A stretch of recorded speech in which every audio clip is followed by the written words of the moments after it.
Tignan nyo mga idol. Oh. Isang blue dilute opaline. Naka-perch sa aking kamay mga idol. Ayan, napakaganda ng ibon na ito. Tignan nyo. Ang ganda ng kulay. Napakalamig sa mga mata mga idol. Bata pa ito mga idol. Nasa 33 days old. Ayan.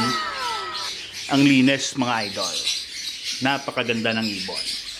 Hindi ito hand feed ah. Kinuha ko lang dun sa ilalim sa kanyang ayan oh, medyo nagpa-practice ng lumipad. Ito yung parents mga idol, isang par blue dilute opaline tsaka isang bio par blue opaline split dilute. Yan, yung visual dilute yan yung hen mga idol.